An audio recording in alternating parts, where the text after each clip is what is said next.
Si alguna vez han leído Los Trágame Tierra de la revista Tattoo, pues hoy les voy a contar el mío recién llegado al trabajo en Nueva York.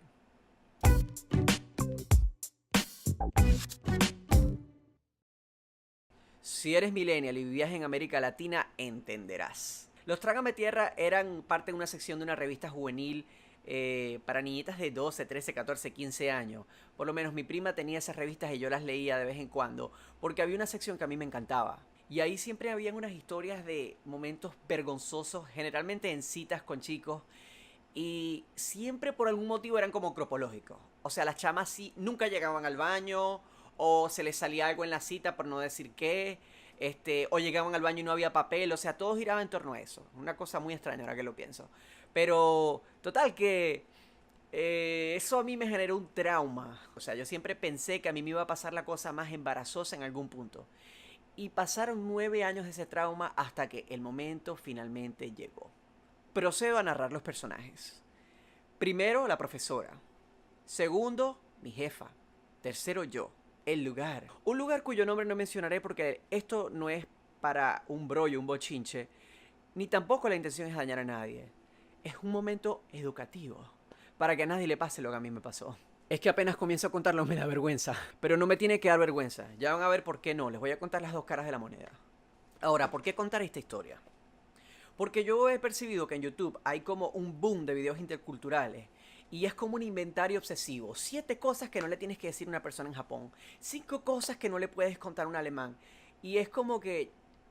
¿Y los latinoamericanos? O sea, nosotros somos los indios en Guayuco, pues y flechas. Yo estaba haciendo una maestría en la Universidad de Puerto Rico. Y los profesores siempre me decían, Gerardo, métete en recaudación de fondos, tú eres bueno para eso, anímate. Y cuando me tocó hacer mi internado, me entusiasmé en hacerlo en eso y mandé mi resumen a 7 instituciones culturales, de las cuales una me respondió. Y fue allí donde empecé a trabajar en verano. Cuando llegué y me comenzaron a dar todas esas bases de datos, me di cuenta que eso no era lo mío. Porque tienes que tener un lujo a la atención al detalle. Y yo no tengo eso. No me gustan los números. Ya sé, ¿cómo voy a hacer recaudación de fondos si no me gustan los números? Bueno, whatever. Total, que cuando yo llegué, yo le intenté hacer lo mejor que pude. Y en ese momento se estaba trabajando en la inauguración de una exposición. Y eso para mí siempre ha sido bien emocionante. En Venezuela cuando eso pasa es un corre-corre y siempre es divertido porque hay brindis, invitamos a la gente que nos conoce y la noche siempre es bastante amena. Pues yo también estaba contento con la inauguración de esta exposición y la noche llegó, fue un éxito.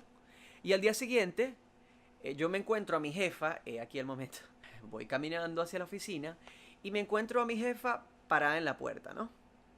Con una educadora. Y yo apenas la veo, yo venía contento, ya yo tenía un mes trabajando ahí. Y yo digo, jefa, sí, lo logramos, ¡ah! Y vengo y le doy un abrazo. Y a lo que le voy a dar el abrazo, la tipa se queda, pero primero la tipa se queda como una tabla. Los ojos se le iban a salir. Se puso tiesa. La educadora que estaba enfrente de toda la situación nada más estaba casi que comiendo cotufas.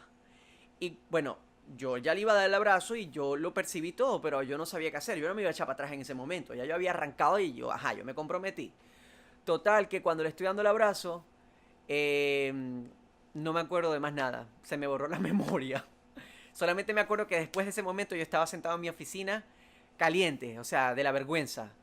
Y yo dije, bueno, o sea, ¿qué más carajo ya? Total, que el día de mi despedida, ella me da unas palabras bien lindas y me dice, ahora sí te voy a dar un abrazo. Y me da un abrazo y nos reímos. Y yo creo que había gente en la oficina también que se rió, o sea que ellos sabían. Y bueno, así termina mi internado. Después de que yo dejé ese internado y comencé a relacionarme más que todo con gente de Francia, yo comencé a darme cuenta que era como predominante la cultura de dar 2 besos. Así tú no fueses francés, así no estuvieses en un entorno francés. O sea, no importaba si era un ambiente profesional, social, íntimo, incluso eso sucede tanto en Nueva York como me sucedía en Venezuela en la Alianza Francesa. La gente tiende a dar 2 besos y es como que tú te tienes que acomodar a esa regla. Y no es que lo hagan de una forma como que obligada, no, es de una forma muy sutil, pero sí se siente que de alguna manera eso predomina. También me pasa que cuando yo digo que mi pareja es de Francia, la gente está como que, de Francia, como si fuese algo súper sofisticado. Y yo sé que eso tiene una razón de ser, ¿verdad?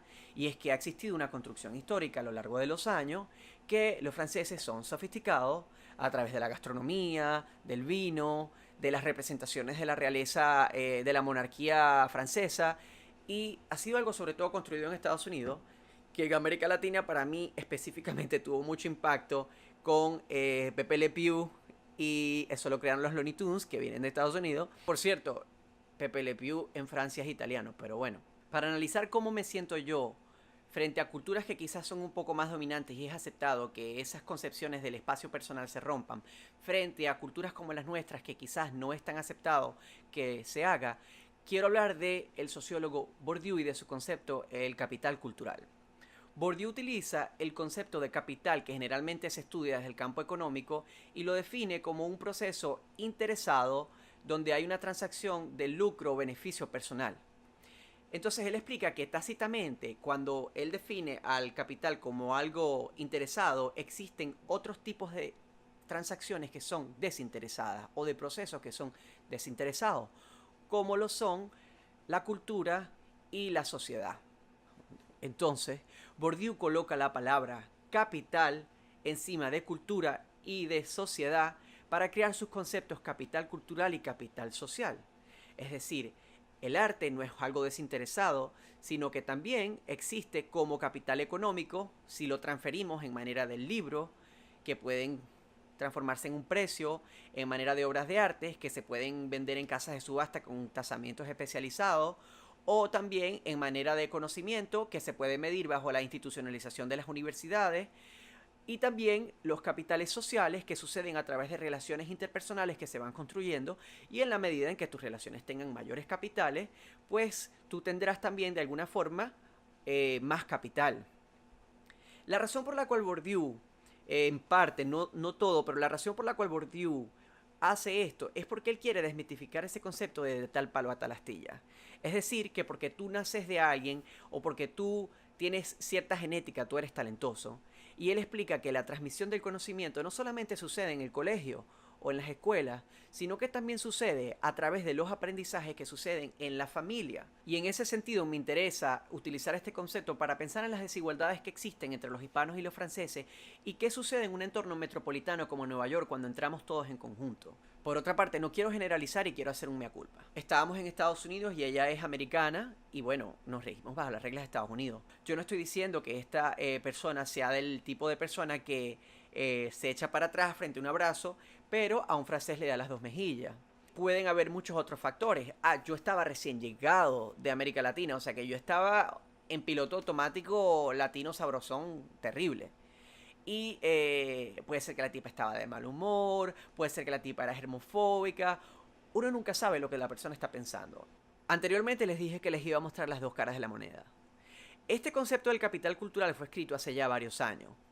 La profesora Inés Torres propuso otra forma de leer ese concepto y ella lo llama el capital cultural de ida y vuelta. Lo que no les he revelado de esta historia es que yo estaba haciendo mi internado en una institución cultural hispana, lo que cambia todas las reglas del juego, porque obviamente si desde una visión occidental en Nueva York se considera como algo sofisticado dar dos besos en la mejilla, e incluso en América Latina, también podemos decir que en América Latina y en una institución cultural hispana en Nueva York se puede considerar como un capital importante saber abrazar y dar un beso cuando trabajas con donantes o empleados cuyas prácticas sociales pertenecen a otra cultura. Concluyo entonces que si bien debemos de saber cómo se manejan las cosas en la ciudad, nunca debemos de poner en perspectiva lo que sucede, ¿verdad? Y tenemos que saber entrar y salir de la hispanidad en los momentos en los que nos convenga. Bueno, sé que la segunda parte del video es un poco intensa, pero es que no lo puedo contar de otra manera. Porque soy intenso, pero también porque hay demasiado amarillismo en YouTube. Y yo siento que esta experiencia que yo tengo como hispano en Nueva York es una oportunidad para hablar de la cultura, de la identidad, de las estructuras de poder, de arte hispano, sin hacerlo de una manera tan superficial. Así que si has tenido experiencias similares, deja un comentario abajo, suscríbete en Hispanic, dale me gusta al video y te veo en un próximo episodio.